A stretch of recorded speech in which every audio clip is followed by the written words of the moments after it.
Hello and welcome to this new episode of the Eigen Values podcast. This is an audio version of the Eigen Values Substack that can be found at davidturver.substack.com.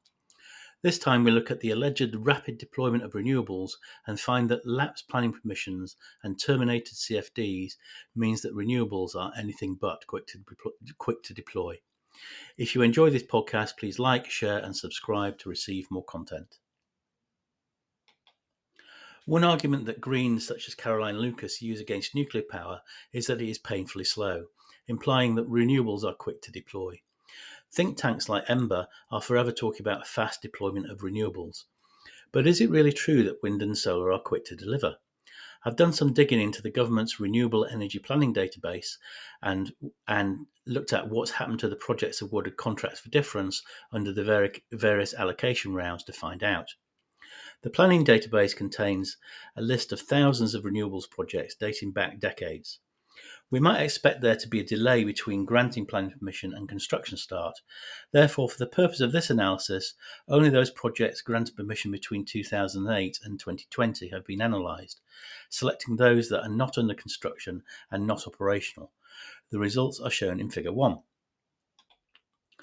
There's about 4.6 gigawatts of onshore wind projects with planning permission granted between 2008 and 2020 that are yet to start construction. These comprise some 237 projects in total, and for 130 of them, the planning permission appears to have expired before June of this year. There are a further 48 projects with no planning permission expiry date listed, but the permission was granted more than 4 years ago, so it's unlikely these are going to go ahead. Offshore wind has about 4 gigawatts of projects, Seagreen, Inchcape and Hornsea Project 3, that have yet to start construction. There are also 62 dedicated biomass projects with planning permission and are yet to start construction, with a combined capacity of 3.6 gigawatts. The vast bulk of these projects were granted permission in 2013 or before, and therefore it's looking quite obvious that they're not going to get built. Similarly, there are nearly 2.9 gigawatts of solar projects that were granted permission in 2020 or before that are yet to begin construction. These comprise 340 projects, and planning permission has expired for 271 of them, with a further 57 where the planning permission was granted more than 4 years ago and construction is yet to begin. A further 2.1 gigawatts of battery storage and 2 gigawatts of pumped hydro storage projects are awaiting to be built.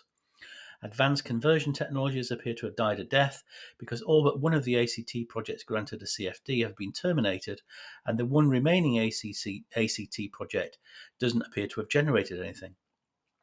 Planning permission for most of the energy from waste projects seems to have expired, and the Swansea Tidal Lagoon project has not gone ahead. It's almost as if the planning permission is granted, then developers get cold feet and cannot follow through with their projects. The lack of available grid connection points might be part of the reason why these projects don't go ahead. However, the requirement for lots of connections for these low-density energy sources like wind and solar is a feature of those technologies, not a bug. Now let's turn to the performance of CfD projects. As you might expect, there's quite a lot of overlap between the renewables planning database and the CfD contracts that have been awarded. However, the various databases published by the Low Carbon Contract Company allow a more granular examination of the status. By far the largest technology for CfDs in terms of capacity is offshore wind, followed by solar and then onshore wind. We can look at what's happened to all those contracts after they were announced with great fanfare. Let's start with offshore wind, as shown in Figure 2. Starting with AR1, or Allocation Round 1, some 1,162 megawatts of capacity was awarded in AR1 in 2015, and 705 megawatts of that is now in operation at East Anglia 1, after being reduced by a small 9 megawatts. 448 megawatts of capacity is still being built at Nart na Goth, or NNG. Apologies if I've got the pronunciation wrong. The site for this project was selected in 2008, won planning consent from Scottish ministers in 2014 and a CfD in 2015. Construction began in 2020, but it's still unfinished. All 3.2 gigawatts of contracts awarded under AR2 in 2017 are now in operation, with just 35 megawatts of capacity reductions. Of the near 5.5 gigawatts of contracts awarded in AR3 in 2019, there have been 1,352 megawatts of reductions, 12 megawatts of terminations, and none have yet activated their CfD. AR4 took place in 2022, and the position is even worse. Of the near 7 gigawatts of contracts awarded, there have been 2.7 gigawatts of capacity reductions. Some of the capacity reductions were rebid at high prices in this year's AR6 auction. A further 1.4 gigawatts of contracts have been terminated, which leaves only 2.9 gigawatts of the original 7 gigawatts still in progress, with none yet in operation. Of course, no offshore wind farms were awarded contracts in last year's AR5 auction round. The performance of onshore wind CfD contracts is somewhat better, as we can see in Figure 3. Of the 749 megawatts of contracts awarded in AR1, 679 megawatts are operating, with 69 megawatts of capacity reductions. No onshore wind contracts were awarded in AR2 or AR3. Of the 888 megawatts of capacity that won contracts in AR4, there have been 12 megawatts of capacity reductions and 221 megawatts of terminations, leaving just 654 megawatts remaining with no projects yet operating. All 1,481 megawatts of onshore wind contracts awarded in AR5 are still in progress.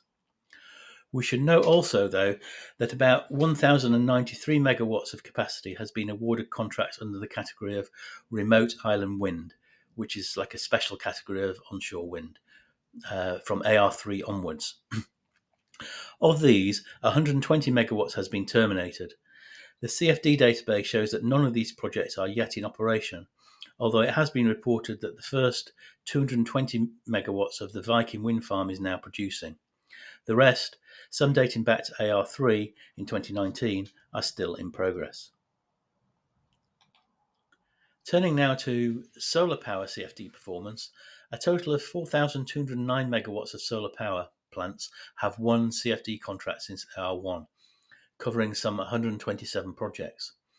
As we can see in Figure 4, only 2 of these projects are live, with a total of only 23 megawatts. These 23 megawatts of projects were part of the original 72 megawatts of contracts awarded in AR1, and a further 12 megawatts have been terminated. The original 19 megawatt Wick Farm solar park near Breen in Somerset appears to have never been awarded a CfD contract, and neither does Royster Solar Farm. These have been treated as capacity reductions, along with some other small reductions at other projects. AR4 awarded a staggering 2,209 megawatts of new solar capacity. Of these projects, 276 megawatts have been terminated, and there have been a further 73 megawatts of capacity reductions. None of these projects are yet live, with 1,186 megawatts still in progress. Of the 1928 megawatts awarded in AR5, there have been 85 megawatts of capacity reductions so far, with the remaining projects still in progress. It remains to see how many of the remaining projects from AR5 and AR4 will make it into production. As we've seen, wind and solar renewables are far from quick to deploy. On the contrary, hundreds of projects are being granted planning permission only for the consent to lapse before construction begins. More than half of the offshore wind capacity that won contracts in AR4 has either had its capacity reduced or been cancelled altogether. Significant chunks of onshore wind and solar projects have also been cancelled. There has to be a risk that some of the projects awarded contracts in last year's AR5, and indeed this year's AR6 round, will get further capacity reductions or be cancelled altogether. It's rather odd that most of the commentators report breathlessly on the results of the auctions, but hardly a word is uttered when the contractors fail to fulfil their obligations. There's nothing about wind and solar renewables that suggests fast and reliable deployment, just like we can't rely upon the power generation if and when they do eventually get built. Thank you for listening. Please like, share and subscribe to this channel to receive more content, or sign up at davidturver.substack.com.